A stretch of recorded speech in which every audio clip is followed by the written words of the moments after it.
Pada video pembelajaran ini, kita akan belajar tentang materi atom. Saya, Ali Firdaus Priayanti Mala, dengan NIM 122-121-830-66. Sejarah perkembangan atom. Nah, bagaimana sih atom itu terbentuk? Dan bagaimana sih sejarahnya atom itu terbentuk?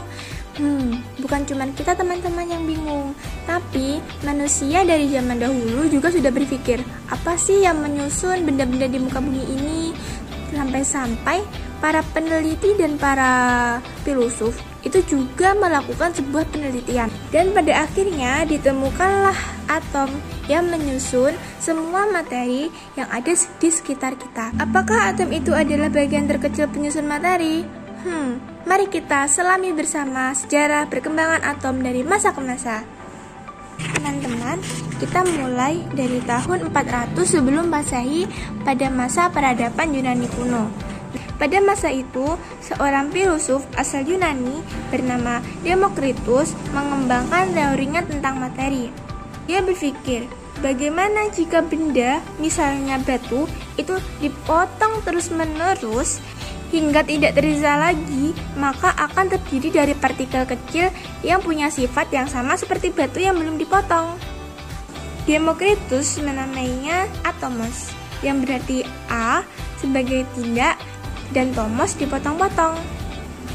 Berarti atomos adalah tidak bisa dipotong-potong atau tidak bisa dibelah-belah lagi. Menurut Demokritus, atom itu tidak kasat mata, tidak ada struktur internal, padat, ada ruang antar atom. Maksudnya ada ruang antar atom itu dinamain dengan void, yang berarti memberi ruang untuk pergerakannya. Jadi di antara atom-atom itu ada voidnya, ada ruangnya yang memberi pergerakan, ruang pergerakan. Misalnya atom air dan atom udara, atau benda padat yang sifatnya fleksibel. Selanjutnya, bentuk, massa, ukuran, dan posisi atom berbeda pada setiap benda. Yang berarti, misalnya, walau sama-sama berbentuk padat, tapi penyusun batu dan penyusun kaca itu berbeda. Pada masa itu, pemikiran Demokritus memang sangat luar biasa.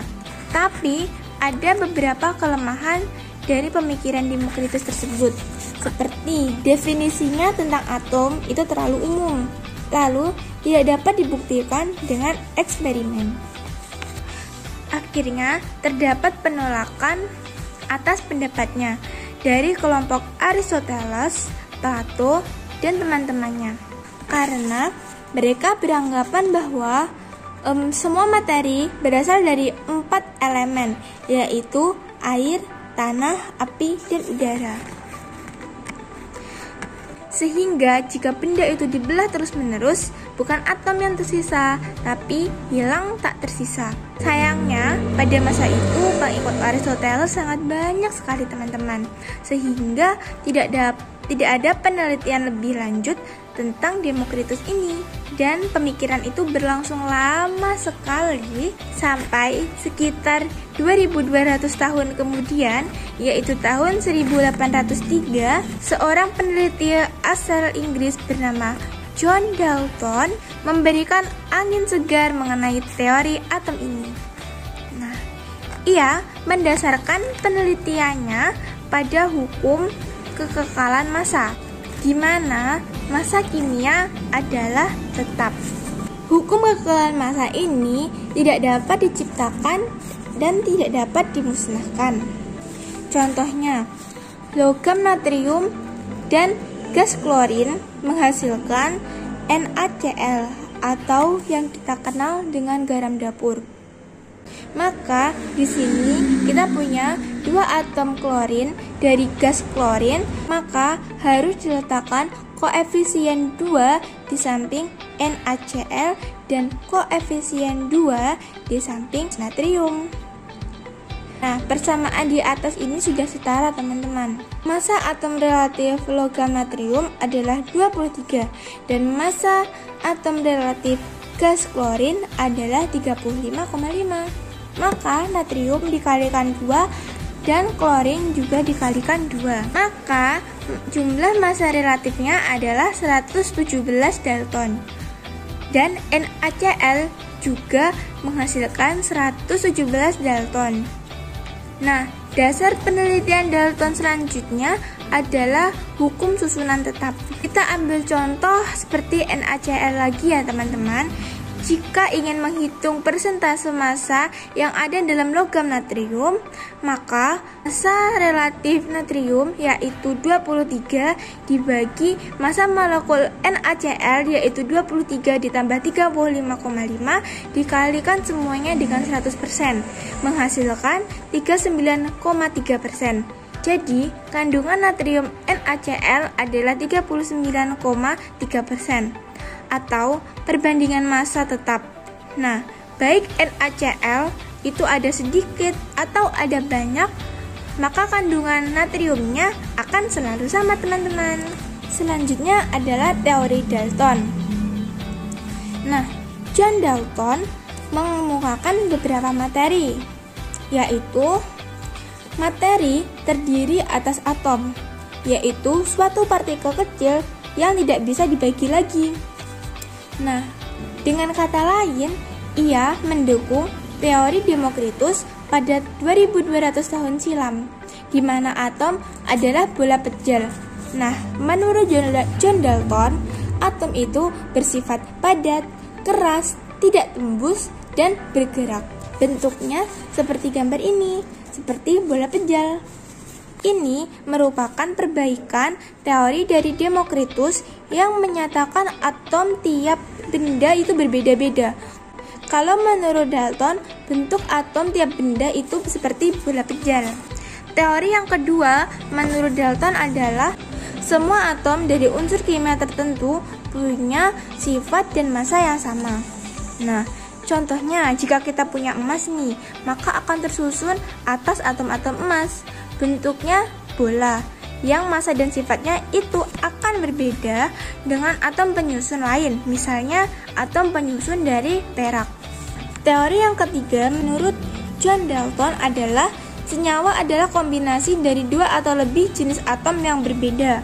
Nah, misalnya nih, kita punya air dengan rumus molekul H2O, maka air akan tersusun oleh banyak molekul H2O, yang akan disimpulkan bahwa walau sebanyak apapun air yang ada di bumi ini akan tersusun atas kombinasi atom hidrogen dan oksigen dengan perbandingan yang selalu sama, yaitu 2:1. Teori terakhir yang menjadi rujukan para peneliti adalah tidak bisa menambah atau mengurangi atom.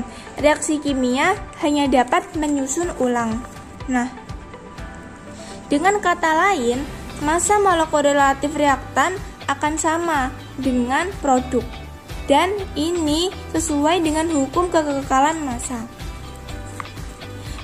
Nah teman-teman, walau Dalton telah menemukan teori atom ini, tapi masih ada kelemahannya loh, yaitu kelemahan teori atom Dalton yang pertama, tidak bisa menjelaskan apa yang membuat atom tiap unsur itu berbeda.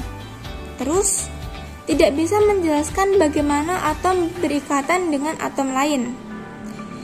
Lalu yang terakhir, tidak bisa menjelaskan asal-usul muatan atom. Nah, akhirnya pada tahun 1897, seorang peneliti bernama Sir Joseph John Thomson menjawab persoalan ini tentang kelemahan dari teori Dalton tadi. Berbekal eksperimennya menggunakan tabung sinar katoda seperti gambar di bawah ini. Kenapa sih dinamain begitu? Karena ia meletakkan lempeng katoda dan anoda yang dihubungkan dengan arus listrik. Nah, dan ketika sumber listrik itu dinyalakan, akan terpancar sinar dari katoda melalui lubang kecil di tengah lempeng anoda serta ditangkap oleh layar yang berpender.